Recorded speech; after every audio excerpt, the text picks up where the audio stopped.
Hello दोस्तों, आपका मेरे चैनल में स्वागत है। आज हिंदू धर्म के 5 आश्चर्यजनक वैज्ञानिक तथ्य के बारे में जानेंगे। विश्व इतिहास में दुनिया का सबसे पुराना धर्म सनातन धर्म यानी हिंदू धर्म को माना गया है। आदिकाल से इस धर्म को मानने वाले लोग इस पृथ्वी पर मौजूद हैं।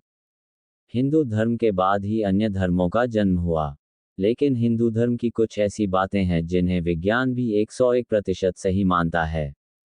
अमूमन हम इस तरह के क्रियाकलाप से हर दिन रूबरू होते हैं, लेकिन इनके पीछे के विज्ञान को नहीं जानते। इस क्रम में पहले भाग में हम कुछ बातों को जानते हैं। इसीलिए दोनों हाथ जोड़कर करते हैं नमस्कार। भारत में विशेष तौर पर हिंदू धर्म के लोग जब आपस में मिलते हैं तो हाथ जोड़कर अभिवादन करते हैं। हालांकि यह चलन में नहीं है। इसका वैज्ञानिक कारण है। जब हम अपने दोनों हाथों को जोड़ते हैं तो अंगुलियां पर दबाव बनता है। ये अंगुलियां आंख, कान और मस्तिष्क से जुड़ी होती हैं, जो लंबे समय तक उन्हें बेहतर रखने में सहायक होता है। भारतीय महिलाएं पैरों में इसलिए पहनती बिछुड़ी रिंग। पैरों में रिंग पहनना विवाह का प्रतीक माना जाता है।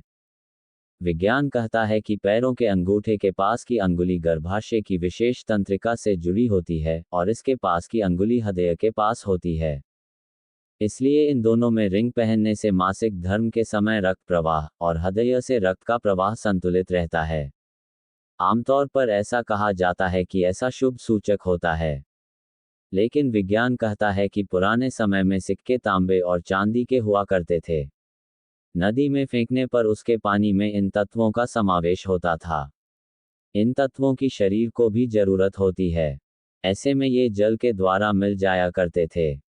इसलिए माथे पर लगाते हैं कुमकुम और तिलक। विज्ञान कहता है कि मस्तिष्क मानव शरीर का सबसे मुख्य अंग है और मस्तिष्क में भी माथा मुख्य है।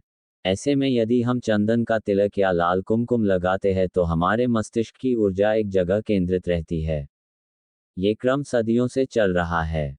मंदिर में घंटा घंटी इसलिए हैं बजाते। जब भी हम मंदिर जाते हैं से सबसे पहले मंदिर का घंटा बजाते हैं। विज्ञान कहता है ऐसा करने पर जब हम घंटा बजाते हैं तो हमारा मन एकाग्र हो जाता है। घंटा घंटियां की आवाज एक तरह की ध्वनि उत्पन्न करती है जो हमारे दिमाग एकता पैदा करती है। घंटी की ध्वनि बहुत कम समय के लिए हो, लेकिन गूंज हमारे मन से तमाम तरह की नकारात्मक ध्वनियों को दूर करती है। ऐसी ही धार्मिक कहानियों के लिए मेरे चैनल को सब्सक्राइब करें और लाइक शेयर करें। राधे राधे।